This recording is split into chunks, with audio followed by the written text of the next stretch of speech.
తెలివి పెట్ట ఉంటదట. ఇది సొక్కమైన తేనెనా కల్తీ తేనెనా చూస్తాను దాంట్లో వేలు పెట్టిండు గోడకు చిలకరించిండు. ఇది సొక్కమైన తేనైతే గోడకి ఆగాలి, కల్తీ తేనైతే కారు కింద పడాలన్నాడు. సొక్కమైన తేనె కాబట్టి గోడకు అట్లే ఆగింది. తేనె తీయటి వాసనకి ఏం ఆశపడతాను, ఒక ఈగే తేనె చుక్కకు సూటి పెడతాంది వాసనకు. ఈగే తేనె చుక్కకు సూటి పెట్టంగా గోడ పొడి తిరిగి బల్లేమో ఈగకు సూటి పెడతాంది.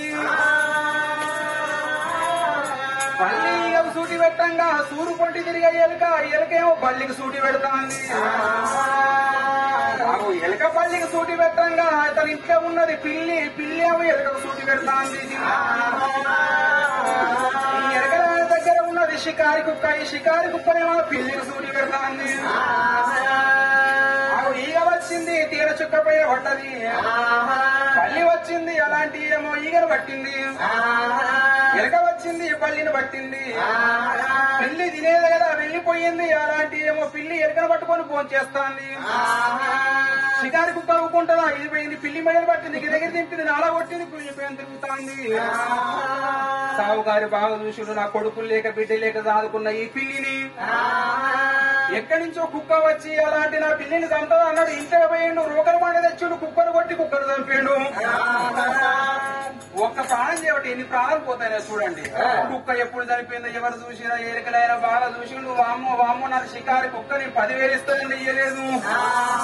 ఈ సావుకారి నా కుక్కను చంపదా అన్నాడు. ఓళ్ళే ఉన్న శిలా తీసిండు, సావుకారిని పొడిచిండు. సావుకారి ప్రాణం వదిలిపెట్టిండు. చుట్టుపక్కల 10 మంది చూసిండు, అరే రవి ఎక్కడి నుంచి వచ్చిండు, మన ఊళ్ళో ఉన్నాడు చంపిపోతాను అంటే 10 మంది తిరిగిరు. కాకిరం బీకిరంటే వీరి భాష వానికి రాదు, వారి భాష వీరికి రాదు. 10 మంది 10 దెబ్బలేస్తే ఎక్కడైనా ప్రాణం కూడా వెళ్ళిపోయాను.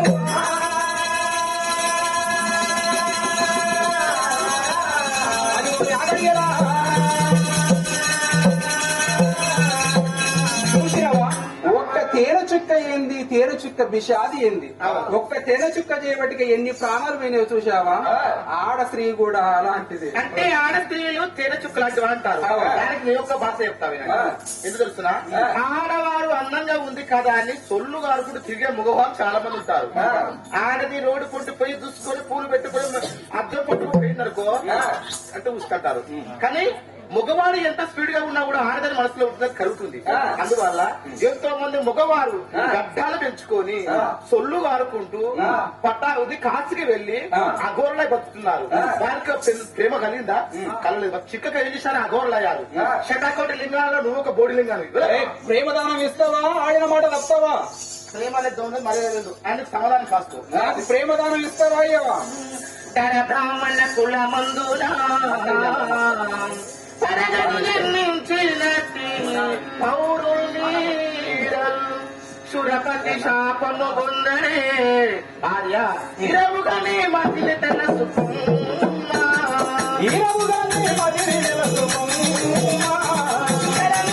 పేదగడలి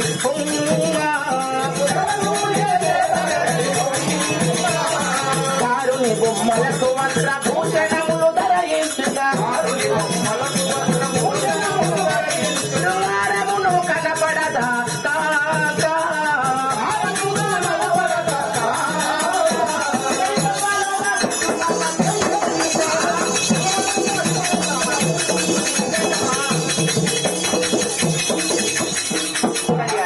నేను ఎన్నో మాట్లాడుతున్నా, నాకు ఎన్నో నీతి వాక్యములు చెప్తున్నానే.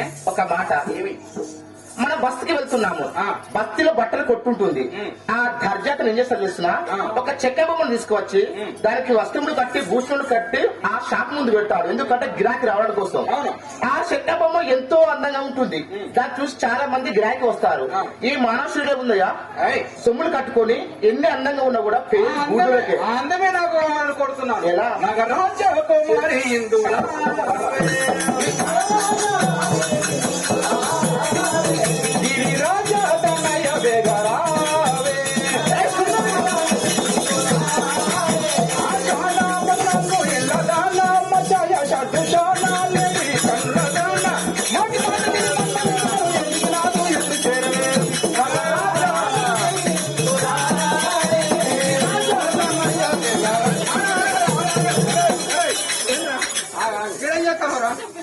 మీరేం చెప్తాను లేదా మేము మా బాధ మేము పడతాను ఇక కనీసం ఆగో ఏంది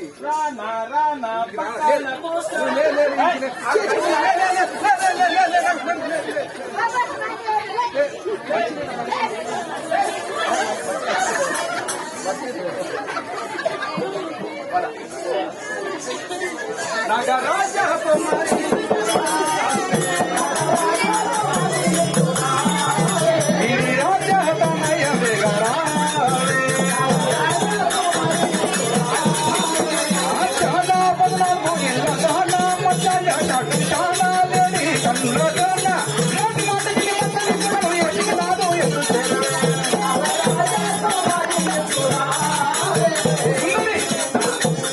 ఒక్కసారి నాకు ఒక చుంబనమ్ముల సంగి నీ కవిల్లో నన్ను బంధించి నా ప్రేమ తీర్చవలసిందని ఏమి నన్ను చూసి ప్రేమ ప్రేమ ఒక్కసారి దూరం నుండి భాషించండి. ప్రేమ చాలా హద్దులు మీరు మాట్లాడుకో బుద్ధి చెప్తారు మూర్ఖుడా. నిన్ను వెంటబడి అనుకోలేదు తెలుసునా ఒక మాట చెప్తున్నా. ఏమిటి?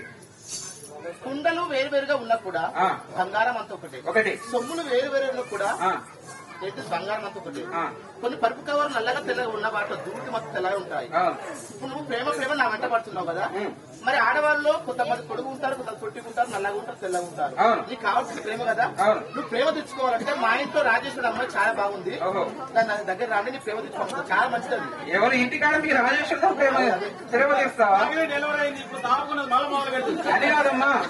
ఒక సంగతి చెప్తా, వింటావా? ఉందో కాడ ఉంటే మందో కాడ పెట్ట చూడవద్దు. ఎట్లనో తెలుసునా? ఇలాంటి గ్రామంలో ఎవరో తెలుసునా? ఒక తండ్రి కొడుకులు అయితే కొడుకు ఏం చేసిండు, ఆట ఆడుకుంటాడు, కొడుకు తేలు కుట్టింది. తేలు కుడితే అతను వచ్చి ఏమన్నాడు, బాపు నాకు తేలు కుట్టిందని చెప్పుకున్నాడు. మరి తేలు కుట్టిందంటే ఈ తండ్రి చూసిండు, అయ్యో నా కొడుకు తేలు కుట్టిందట అని.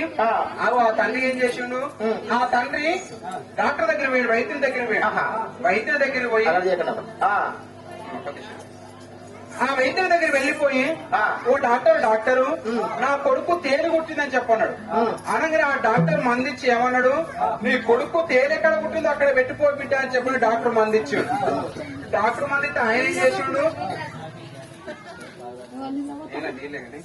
ఆ డాక్టర్ మంది చేయగానే డాక్టర్ ఏమన్నాడు, నీ కొడుకు తేలెక్కడ కుట్టిందో ఎక్కడ ఈ మందు పెట్టుకుని డాక్టర్ ఇస్తే ఆ మందు పట్టుకుని ఇంటికి వచ్చి కొడుక తేలెక్కడ కుట్టిందని అడిగాడు. బాబు పాత కూడా మూలకు కుట్టిందని చెప్పని కొడుకు చెప్పిండు. ఆ మందు తీసుకుపోయి పాత కూడా మూలకు పెట్టిందట. వాని విషబాధ తగ్గిందా? తగ్గదు. వానికి అలాంటి బాధ పోయిందా? పోలేదు. అందుకే నా మనసు ఉన్నది నీ పైన, నా ప్రేమ వచ్చింది నీ పైన. నీ కుండలన్నీ ఒకటే, మరి మన్నంతా ఒకటే, సొమ్ములన్నీ ఒకటే, బంగారం అంతా ఒకటే అని చెప్పి అంటున్నావు గానీ అందరు ఆడవాళ్ళంటే కుదురుతుందా? నాకు వాళ్ళపైన ప్రేమ రాలేదు, నీ పైన వచ్చాది. ఒక మాట, సరే నీ ప్రేమ నా పైన ఉంది, చాలా బాగుంది. మానవులు వెళ్లి మాంసం తీసుకొచ్చుకుంటారు, దాన్ని తింటారు. తిన్న తర్వాత దాంట్లో ఉండేది కఠినమైన పదార్థం ఉంటుంది, బొక్కను చీకి ఎక్కడ వేస్తారు, పెంట పైన పడవేస్తారు. అలాగే ఉదయం చేస్తే దైవ భక్తిలో ఉండేదాన్ని, నాలో ఉన్న సారాంశం మొత్తం ఆ లింగం కాడ కూర్చొని పూజలు చేస్తూ నాలో ఏం మిగిలేదు, ఈ శరీరం తప్ప నాలో ఏం మిగిలిపోలేదు. ఆ చీకి వేసిన బొక్క ఏ విధంగా ఉందో నా శరీరం కూడా ఆ విధంగా ఉంది. మరి చీకి పారేసిన బొక్కలకు ఆశ ఏంటి? ఏంటిరా ఏం ఆశపడతాయి బొక్కలకు? తెలుసుకోవాలి వీళ్ళందరూ. ఏంటిరా అంటే నన్ను గింత మాట మాట్లాడాలిరా? కుక్కవమ్మ నన్ను ఆశపడి వద్దంటే ఇక దీంతో మాట్లాడతానా? వద్దన్న బిడ్డ కాంతను వెళ్ళగొట్టి వెళ్ళాలి. కానీ అయినా నీది ఆ దారి నా నీవేమన్నావు, వీరమాదిరి అన్నావు, స్వయంవరం నీదే అన్నావు. ఇప్పుడే నేను మీ రాజ్యానికి చేరవచ్చి మీ రాజ్యంలో ఉన్న స్వయంవరంలో తెలుసుకొని వెళ్లిపోతే నా పేరే పాండురాజు కాదు, మాది హస్తినాపురం ఢిల్లీ రాజ్యము, నా పేరు పాండురాజు. అవును, నేను హస్తినాపురం నుంచి వచ్చిన పాండురాజా. ఇప్పుడు నా స్వయంవరాన్ని గెలుచుకుంటారు మీరు? మీ వల్ల కాదు. ఎందుకు కాదంటే ఇప్పుడే వస్తా, మీరు అది గెలించలేరు, మీరు ఓడిపోతారు, నేనే గెలుస్తాను, వెళ్ళిపో మూర్ఖుడా. ఇక నీవు వెళ్ళని ఇంటికి వచ్చి మీ మాతృ మహారాజు సంగతి నీ సంగతి నుంచి వస్తా అని చెప్పి బయలుదేరాడు. ఇక్కడ పాండురాజు వచ్చరాజా స్వయంవరం చోటుకైనా పాండురాజు రథము రాబట్టను.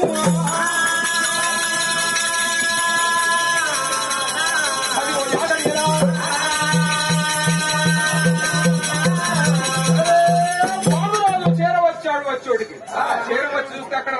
ఉన్నది, రణవేడి పైన నగర్స్థాన కూర ఉన్నదయ్యా.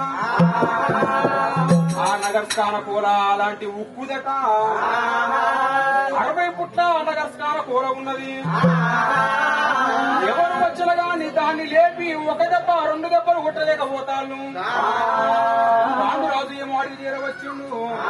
అయి నగర్స్థాన కూర చేతుల బట్టి ఎప్పుడు ఎంతకాలంగా కొట్టబట్టి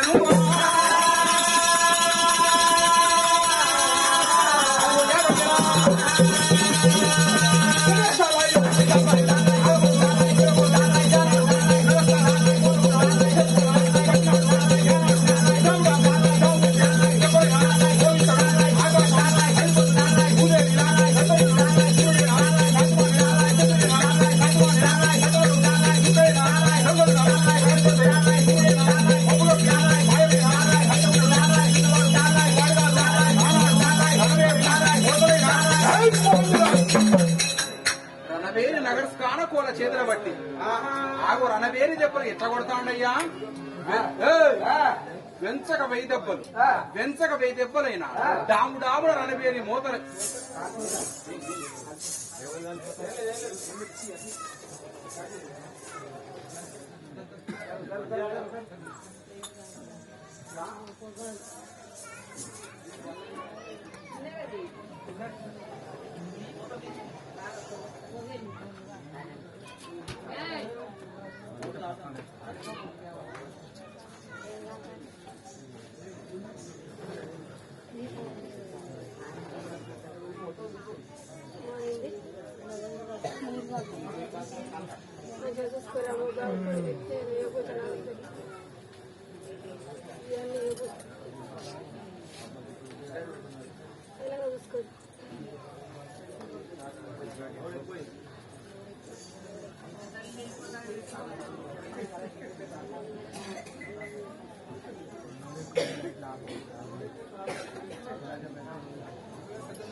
ఇంకా మంచి కథ ఉంటుందని కూర్చోండి. మరి అటువంటి ఏమో యాగడియ లోపల మాద్రమహారాజైన ఎదురుగా చేరవచ్చాడు. రణవేరి దెబ్బలకైనా ఎదురుగా చేరవస్తే నగర్స్థాన కూల చేతుల బట్టి వెంచక 1000 దెబ్బలు కొడితే అక్కడ మాద్రమహారాజు మీద చేరవచ్చు. కాలు కలిపిరు, చేయి కలిపిరు. ఒరే వారు ఎంతటి వారు అని యుద్ధానికి వాళ్ళు దిగుతున్నారు.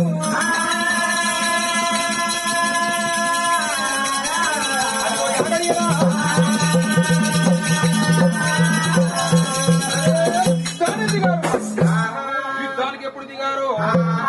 వాయువానం, వనవానం, అరే భూదండి వీరాజు వీరుడైనా వాళ్ళు రాజైనా పురాణ పక్కాలు గుంజి పట్టిండు, చేతి ధనుర్బాణం పట్టిండు.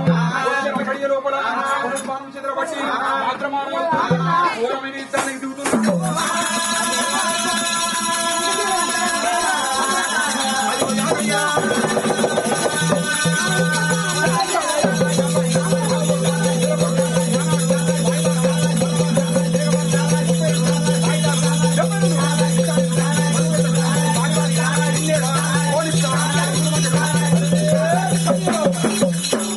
పాండురాజు చిన్నవాడు కాదు, అగో మాద్రమహారాజు చిన్నవాడు కాదు, కులాన ముదిరాజు.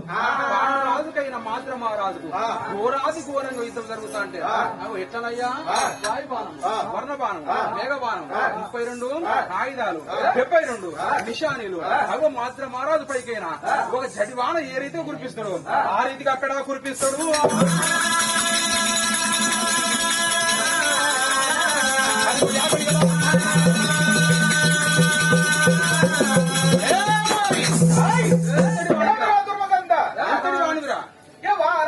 మీరాలు ఆ